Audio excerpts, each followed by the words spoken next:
Dinks! Apparently everyone's got the folder. What was it called again? It was called Dinks and Tings, the folder. That's the one. An ugly load of little ditty synth stab samples people like to pair with donks. And just like with donks, most people rely on samples rather than making their own. I'm not saying it's wrong to use samples, it's just not very flexible. And quite often, it's not really the best audio quality either. So let's break it down into the most simple components possible so you can recreate it on whatever synth you feel like. I'm starting from the init preset sawtooth. So the first thing is to go over to the global page, change the quality to ultra. That gives you the full benefit of Serum's exceptional audio fidelity. Back over to the oscillator page. We don't need polyphony, so set the voicing to mono. That means only one note will ever play at a time. And then we want 2 voices of unison, which means 2 sawtooth oscillators will play per note. That doesn't sound quite right because the unison voices are in stereo. So click on the unison cog, turn the width all the way down to 0.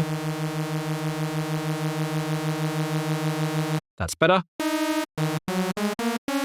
Next, you can set the unison detune to taste. Now let's shape the volume envelope like a real dink. So turn down the level. Take LFO1, drag that to level. Put that into envelope mode, and hertz time will be easier to fine tune as well.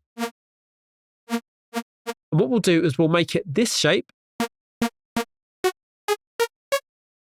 with the length controlled by the pitch of the note being played. So we want higher notes to be slightly shorter, lower notes to be slightly longer. To do this, we drag the note control to affect the rate.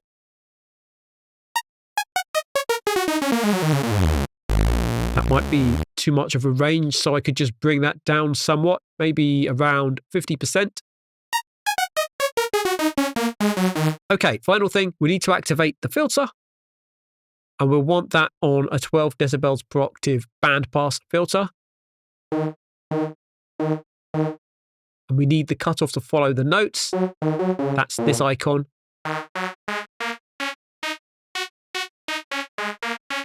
Now, where you should set the cutoff, I can't tell you. Again, just like with the detune, there's no specific point. You're going to have to just jiggle it around and tweak it to taste. Make it fit with whatever you've got going on in your track. A bit of resonance narrows the focus somewhat.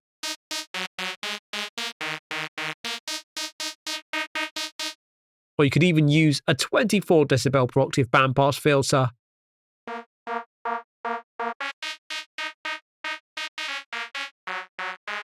But I prefer to use a 12 decibel per octave bandpass filter.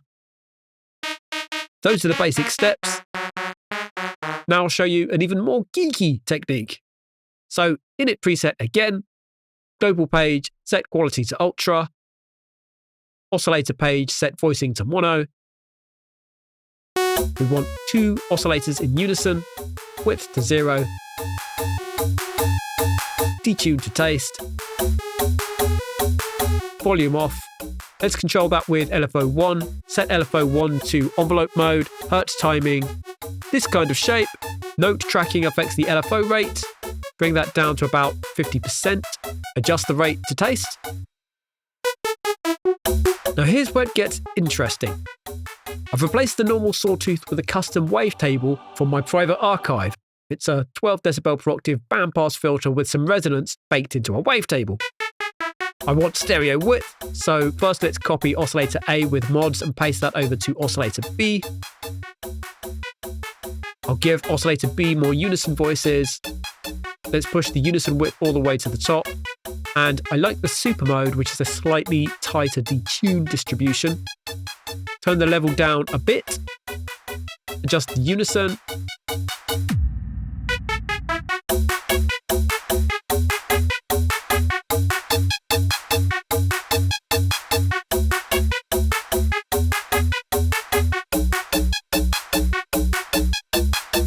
You can also turn off the random phase on oscillator A to make the mono component more stable.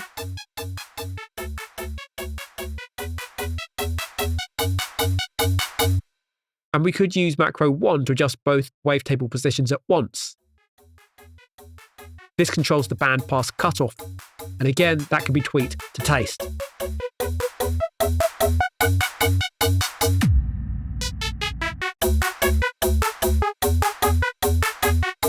Now, if you wanted to tweak this further, you could activate sync as the warp mode for both oscillators and increase the warp variations. That puts a window around each oscillator.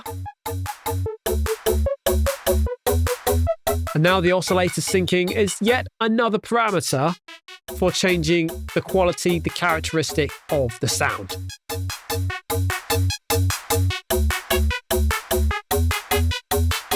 Also, look out for part 2 of my DONK tutorial. Yes, I've already done one DONK tutorial and part 2 is on the way. When I drop that, I will also be giving away a free set of wavetables, including the wavetable that I've used to make this Dink today.